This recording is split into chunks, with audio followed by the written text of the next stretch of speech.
Jesus explains the order of the law, return to earth, free will, and further development. September 28, 1961, Message 8005, from Jesus through Bertha Dudde, spoken by Pascal. The upward development of the spiritual must take place within a lawful order, and therefore my will shall always be the determining factor, as long as the spiritual has not yet regained self-consciousness, as long as it is still passing through the creations of this earth.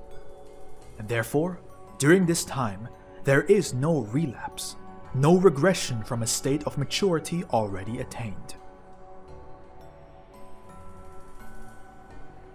Everything progresses upward in its development, until it reaches the stage of maturity where it regains free will and self-consciousness, where, as a human being, it completes its final, brief earthly journey, where it is meant to perfect itself. But then my will withdraws. Then the human being is no longer governed by me. It is no longer subject to the law of necessity, and is completely free in its thinking, willing, and acting. But there emerges the danger of regression, that it will fail to fulfill its task, which I do not prevent, however, so as not to deprive human will of its freedom.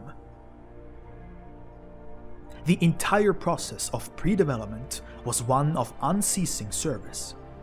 All my works of creation have their purpose. Each serves the other's existence and preservation. It is a process of maturation that can only be brought to completion through service, a purpose that is thus fulfilled in accordance with the law of necessity. As a human being, however, as a man, he is to serve as well, but voluntarily, out of love. He is never compelled to love, and thus it is his free will whether he fulfills this earthly task or not. Accordingly, the fate he creates for himself after the completion of his earthly journey, when the soul leaves the body and enters the spiritual realm, is also determined by his free will. Now, once again, free will determines its continued development. On my part, the being will never experience regression, because my law of order precludes such a thing. The soul itself, however, can, of its own free will, embark on a path of decline, and it is not prevented from doing so. Yet my wisdom and love must also set limits when the being is in danger of sinking completely, when, utterly devoid of insight, it can no longer make proper use of its free will. Then it is nothing but merciful love when I prevent such a downfall, when I do not allow my adversary to take possession of it. Thereupon, I dissolve the spiritually self-aware being once again into countless particles, and create for it the possibility of a new course of development.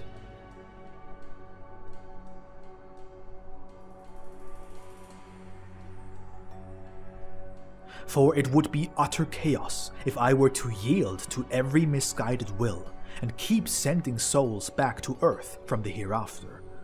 Nor would there be any guarantee whatsoever that such souls would ever attain perfection, even if they were to return to Earth time and time again.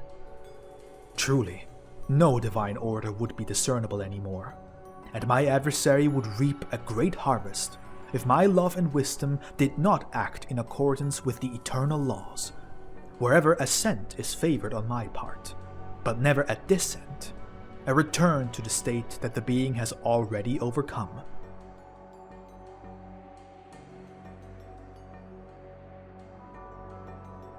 You humans would only understand this if you could catch a glimpse of the realm beyond, the realm where souls, still bound to Earth, dwell. If you could follow their thoughts and aspirations, which reveal no spiritual striving whatsoever, you would understand that these souls, were they to return to Earth in their present state, would not strive for the slightest change in their way of life, but would devote themselves evermore to matter, and thus to my adversary, which my love and wisdom could never approve of, and would only bring about chaos on Earth, making any talk of a stage of upward development impossible.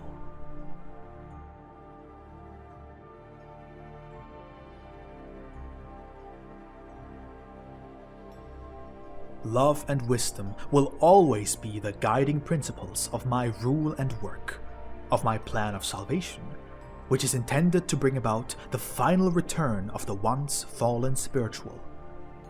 However, this does not preclude my respect for the free will of every soul.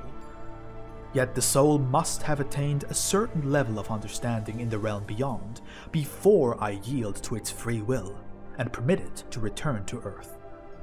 But believe this, you humans, only very few may expect this privilege, which certainly requires profound reasons. Believe that you, O people, will not even desire to take on the physical body again, for you will see the many opportunities offered to you in the spiritual realm for your maturation, and you will work diligently on yourselves and truly attain the heights, if only this would be your sincere will. Amen.